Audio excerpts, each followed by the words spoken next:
ఈసారి మాఘ పూర్ణిమ ఎప్పుడు వచ్చింది? శుభముహూర్తం మరియు పూజా విధానం.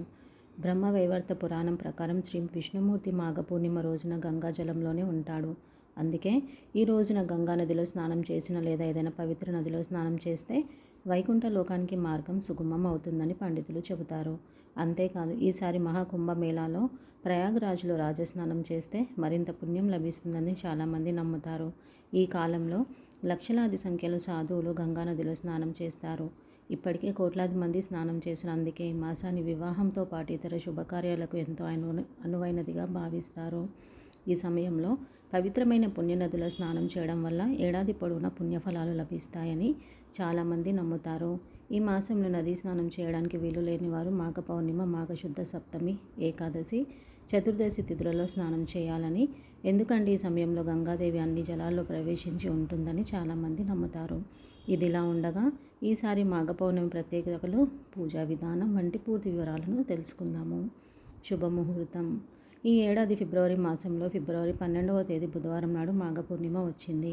మాఘ పూర్ణిమ తిథి ప్రారంభం 11 ఫిబ్రవరి సాయంత్రం 6:55 పూర్ణిమ తిథి ముగింపు 12 బుధవారం సాయంత్రం 7:22 ఉదయ తిథి ప్రకారం ఫిబ్రవరి 12న మాఘ పూర్ణిమను జరుపుకుంటారు. ఈ పవిత్రమైన రోజున ఆశ్లేష మాఘ నక్షత్రాల కలయిక జరగనుంది. దీంతో పాటు శివవాస యోగం కూడా ఉంటుంది. ఈ యోగం సమయంలో మహాకుంభమేళాలో రాజస్నానం ఆచరించే వారికి అక్షయ ఫల లభిస్తాయని చాలామంది నమ్ముతారు. మాఘ పూర్ణిమ విశిష్టత. మాఘ పౌర్ణమిని మహామాఘి అని కూడా పిలుస్తారు. అన్ని పౌర్ణమిల కంటే ఈ పౌర్ణమికి ఎంతో ప్రాధాన్యత ఉంటుంది. పురాణాల ప్రకారం మాఘమాసంలో దేవతలు తమ శక్తులు తేజస్సును గంగాజలంలో ఉంచుతారు. అందుకే మాఘ పౌర్ణమి స్నానానికి ఎంతో గొప్పదానిగా భావిస్తారు. ఈ మాసంలో మీ నివాస ప్రాంతానికి సమీపంలో ఉండే చెరువు, నది, కొలను లేదా బావి దగ్గర స్నానం చేయాలి. ఇలా చేయడం వల్ల మీకు శుభ ఫలితాలు వస్తాయని పండితులు చెబుతున్నారు. మాఘ పూర్ణిమకు ఒక రోజు ముందే అంటే మంగళవారం సాయంత్రమే పూజా సామాగ్రి కొనాలి. పూజా సామాగ్రిలో 5 రకాల పండ్లు, పువ్వులు, కుంకుమ, పసుపు, ఇతర పూజా సంబంధిత వస్తువులను కొని ఇంటికి తెచ్చుకోవాలి.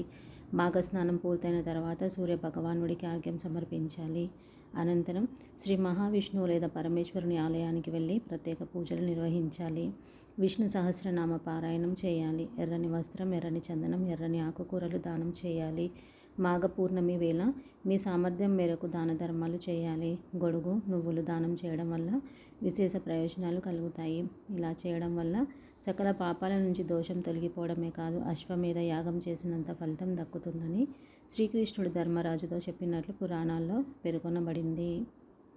మాఘ పౌర్ణమి వ్రత కథ. పురాణాల ప్రకారం ధనేశ్వర్ అనే బ్రాహ్మణుడు భిక్షాటన చేస్తూ జీవనం సాగిస్తుంటాడు. తనకు సంతానం ఉండరు. ఒకరోజు తన భాగస్వామి నగరంలో భిక్షాటన కోసం వెళ్తే అందరూ ఆమెను అవమానిస్తారు. ఆ సమయంలో తనకు కాళికాదేవిని 16 రోజుల పాటు పూజించాలని చెప్తారు కొందరు వ్యక్తులు.